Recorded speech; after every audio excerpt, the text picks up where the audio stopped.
Compte très très court. Deux questions. Que devons-nous répondre à des soignants qui étaient en mission à l'étranger, qui sont soumis maintenant à une obligation vaccinale et qui ont été vaccinés par un vaccin non reconnu par la France? Deuxièmement, vous avez jusqu'à présent été très clair sur l'isolement, enfin jusqu'à aujourd'hui. Maintenant, vous changez d'avis.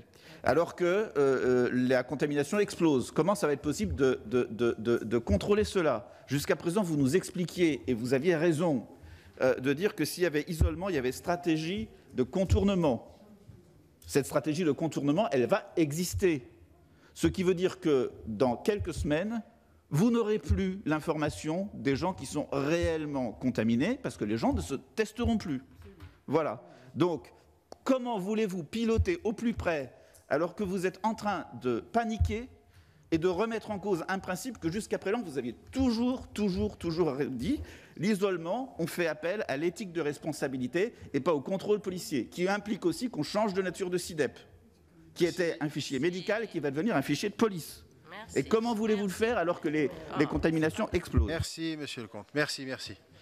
Sur les personnes, les soignants qui ont été vaccinés à l'étranger quand ils étaient en mission, c'est ça, et qui reviennent. Alors, de façon générale, je vous fais une réponse pour l'ensemble des Français de l'étranger qui ont été vaccinés. Partout, nous avons encouragé les Français à se faire vacciner à l'étranger, consulat, ambassade ou autres.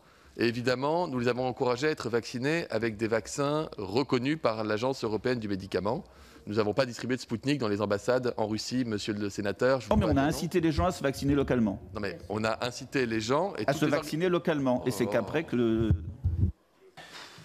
Laissez finir le ministre, s'il vous plaît. Ce que je vous dis est factuel. Partout où nous avons organisé des campagnes de vaccination à l'étranger pour les Français, c'est avec des vaccins reconnus par l'EMA. Donc quand il n'y avait pas de campagne organisée ou quand les gens étaient à l'étranger, peut-être qu'ils se sont vaccinés autrement. Mais on n'a pas distribué de Spoutnik dans les ambassades. Oh, c'est pas vrai. Bon. Donc tous les gens qui ont été vaccinés avec des vaccins non reconnus pour l'Agence européenne du médicament, on ne va évidemment pas reconnaître leur vaccination. Il n'y a pas deux catégories de Français, ceux qui vivraient en France et ceux qui vivraient à l'étranger. En revanche, nous travaillons d'arrache-pied avec les scientifiques et tous les systèmes de vaccination pour permettre d'avoir une seule dose de booster en France avec un vaccin ARN messager, de manière à ce qu'ils puissent être protégés.